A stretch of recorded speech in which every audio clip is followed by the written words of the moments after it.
Hello दोस्तों, कैसे हैं आप सभी। Welcome back to Harry fit lifestyle. जिन्होंने अभी तक चैनल सब्सक्राइब नहीं किया है तो सबसे पहले चैनल सब्सक्राइब कीजिए, क्योंकि यहाँ डेली फिटनेस मिथ का साइंस बेस्ड सच बताया जाता है। आज हमारी फिटनेस मिथ सीरीज का 19th एपिसोड है और आज का मिथ बड़ा कॉमन है और हर जिम जाने वाले से रिलेट करता है। आपने, मैंने और मैक्सिमम जिम जाने वालों ने ये फेस किया होगा। हम कोशिश करते हैं कि हमारा जो लास्ट रैप है वो फेलियर तक जाए, और मैक्सिमम लोग उस रैप को फेलियर तक ले जाने की कोशिश इसलिए करते हैं, उन्हें लगता है कि अगर उस रैप को फेलियर तक ले जाएंगे तो मसल बिल्ड हो जाएगी या मसल ग्रोथ जल्दी हो जाएगी। तो इसमें कितनी सच्चाई है, जानते हैं इसे सिंपल लैंग्वेज में। सबसे पहले समझते हैं ये मसल फेलियर होता क्या है। मान लीजिए आप एक एक्सरसाइज कर रहे हैं और उसमें 12 से 13 रेपिटेशंस जो है वो इजी वे में लग चुके हैं। अब आप कोशिश करते हैं कि एक या दो रेपिटेशंस जो है उसे भी आप प्रॉपर फॉर्म के साथ में लगाना चाहते हैं, और वो लग भी जाते हैं, लेकिन थोड़ा सा उसमें अपने आप को पुश करना पड़ता है। अब उसके बाद में एक या दो रेपिटेशंस की आप और ट्राई करते हैं, लेकिन उसमें फॉर्म बिगड़ने के चांसेस हो जाते हैं या उस फॉर्म प्रॉपर फॉर्म में नहीं लग पाते हैं। तो इसे हम मसल फेलियर तक पहुंचने का साइन मानते हैं। लेकिन यहाँ एक क्वेश्चन और आता है कि क्या हमें हर सेट को इसी पॉइंट तक ले जाना जरूरी है? तो मेरी नजर में ऐसा नहीं होना चाहिए। अब समझते हैं फेलियर तक ट्रेनिंग और फेलियर के करीब ट्रेनिंग में क्या डिफरेंस है। मान लीजिए आप 12 रिपीटेशंस कर सकते हैं। अगर आपका 12th रिपीटेशंस क्लीन रिपीटेशन है तो ये फेलियर के बहुत क्लोज है, लेकिन आप 10 रिपीटेशंस पे ही अपने आप को रोक लेते हैं और कोशिश करते हैं कि 2 रिपीटेशंस और लगा पाए, वो भी क्लीन रिपीटेशंस में। तो आपने अपने आप को फेलियर से पहले ही रोक लिया है। इस कॉन्सेप्ट को सिंपल लैंग्वेज में RIR ही मतलब रेप्स इन रिजर्व कहा जाता है। अब जानते हैं क्या मसल ग्रोथ के लिए फेलियर रेप्स कंपलसरी है या जरूरी है। मेरी नजर में जरूरी नहीं है कि आप हर सेट को फेलियर तक लेके जाएं। मसल ग्रोथ के लिए ट्रेनिंग सफिशिएंटली चैलेंजिंग हो सकती है, लेकिन ये जरूरी नहीं है कि आप अपने हर सेट को फेलियर तक ही लेके जाएं। आप फेलियर से जस्ट पहले भी अपने आप को रोककर ट्रेनिंग इफेक्टिव कर सकते हैं, लेकिन इसका मतलब ये नहीं कि आप इजी रेप्स लगाना स्टार्ट कर दें। अपनी ट्रेनिंग को थोड़ा सा चैलेंजिंग बनाना जरूरी है। इसे एक एग्जांपल से समझते हैं। अगर आप 15 रेपिटेशंस लगा सकते हैं और आपने अपने आप को 5 रेपिटेशंस पे होल्ड कर दिया है या रोक दिया है, तो शायद आप मसल को प्रॉपर चैलेंज नहीं दे रहे हैं। लेकिन आप 15 रेपिटेशंस लगा सकते हैं, 13 या 14 अगर आप रेपिटेशंस लगा रहे हैं तो आप इसे प्रॉपर चैलेंज दे रहे हैं। पॉइंट ये है कि चैलेंज होना चाहिए, लेकिन इसका मतलब ये नहीं कि आप अपने हर सेट को फेलियर तक लेके जाएं। एक या दो रैप्स इन रिजर्व का क्या मतलब होता है, हम ये समझते हैं। RIR को हम एक एग्जांपल के साथ समझते हैं। मान लीजिए आप डंबल से लेटरल रेज करते हैं और 12 रेपिटेशंस आप कर सकते हैं। उसके बाद में आपको लगता है कि 2 रेपिटेशंस प्रॉपर फॉर्म के साथ आप और कर सकते हैं, तो ये 2 RIR होगा। अगर उसके बाद में आपको लगता है कि एक रेपिटेशंस और प्रॉपर फॉर्म के साथ कर सकते हैं, तो ये एक RIR होगा। लेकिन उसके बाद आपको लगता है कि अब आप एक भी रिपीटेशन प्रॉपर फॉर्म के साथ नहीं लगा सकते। अगर आप एक रिपीटेशन और लगाएंगे तो आपकी फॉर्म बिगड़ सकती है, तो उसे हम जीरो फेलियर कहेंगे।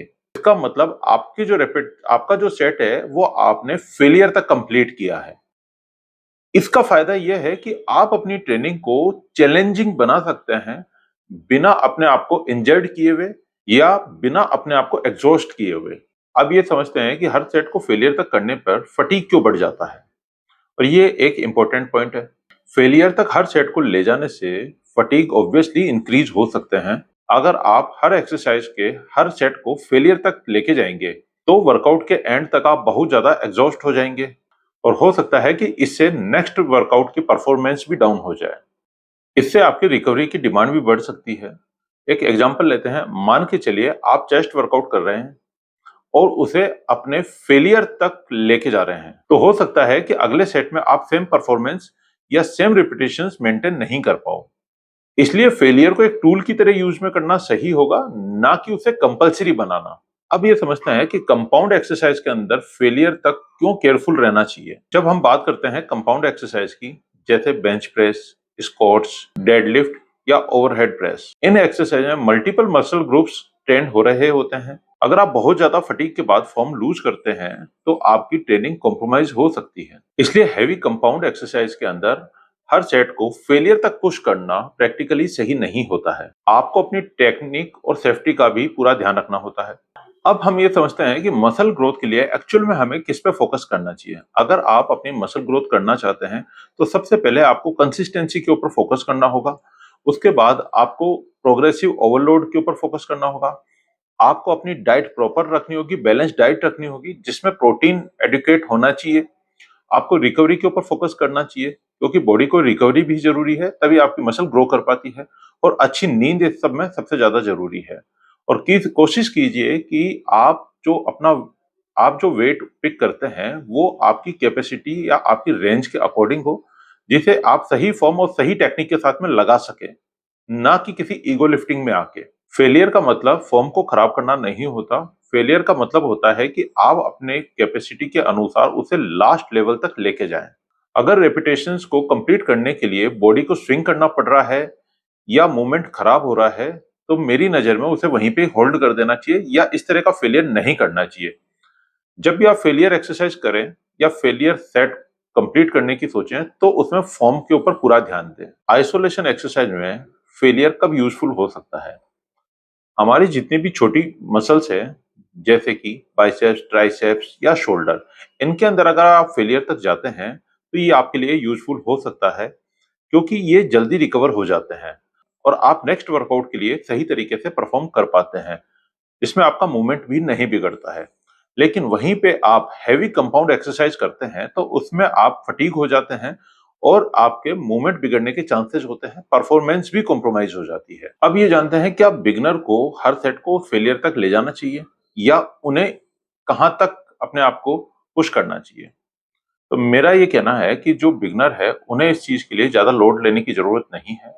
उन्हें सबसे पहले अपनी फॉर्म में सुधार रखना चाहिए, उन्हें फॉर्म समझनी चाहिए, मूवमेंट कैसा होता है, क्या रेंज ऑफ मोशन होता है, उन्हें अपने अनुसार जो लोड है वो पिक करना चाहिए, उन्हें अपने डाइट के ऊपर फोकस रखना चाहिए और कोशिश करनी चाहिए कि सही टेक्निक और सही फॉर्म के साथ हर एक्सरसाइज को या हर सेट या हर रेप्स को कंप्लीट करें। उन्हें फोकस करना चाहिए अपने फॉर्म, टेक्निक, डाइट, रिकवरी, अच्छी नींद और सही लोड को पिक करने के ऊपर।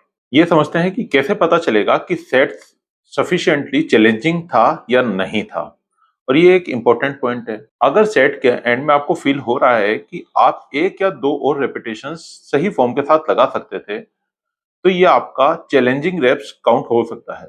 लेकिन वहीं पे आपको ये लगता है कि अगर आप एक या दो रेप्स और लगाते लेकिन उसमें आपकी फॉर्म बिगड़ सकती थी तो ये चैलेंजिंग रेप्स नहीं होंगे बल्कि ये आपकी इंजरी को इनवाइट करना होगा। तो कोशिश कीजिए कि जब भी आप सेट्स लगा रहे हो और उसके जो लास्ट रेप्स हो उसके अंदर कोशिश कीजिए कि आपकी फॉर्म नहीं बिगड़े, मूवमेंट प्रॉपर हो, तो वो आपका चैलेंजिंग रेप्स काउंट होगा। तो अब टाइम है एपिसोड 19 के फाइनल वर्डिक्ट का। और आज का मिथ था, क्या हर सेट को फेलियर तक ले जाना जरूरी है तभी हमारी मसल अच्छी ग्रो होगी? अगर मसल ग्रो करनी है तो आप अपने सेट को चैलेंजिंग बना सकते हैं और अपने आप को फेलियर के नजदीक लेके जा सकते हैं। ये कंपलसरी नहीं है कि आप अपने आप को फेलियर तक पुश करें। हाँ, लेकिन इसमें कुछ बातों का आपको ध्यान रखना जरूरी है, जैसे कि आपके न्यूट्रिशंस पूरे होने चाहिए, आपको प्रोग्रेसिव ओवरलोड के ऊपर ध्यान रखना चाहिए, आपकी डाइट बैलेंस्ड होनी चाहिए, रिकवरी के ऊपर ध्यान रखना चाहिए, अच्छी नींद लेनी चाहिए और सबसे मेजर और इम्पोर्टेंट कि आपको कंसिस्टेंसी मेंटेन रखनी होगी। तभी आपकी मसल ग्रोथ में ये सब हेल्प कर सकते हैं। कमेंट करके बताइए कि आप कहां तक अपने आप को होल्ड करते हैं या आपका फेलियर क्या है या आपका RIR क्या है। अगर वीडियो पसंद आ रहा है, यूजफुल है तो लाइक कीजिए, शेयर कीजिए और हैरी फिट लाइफस्टाइल को सब्सक्राइब कीजिए। मिलते हैं एक और फिटनेस मिथ के साथ में।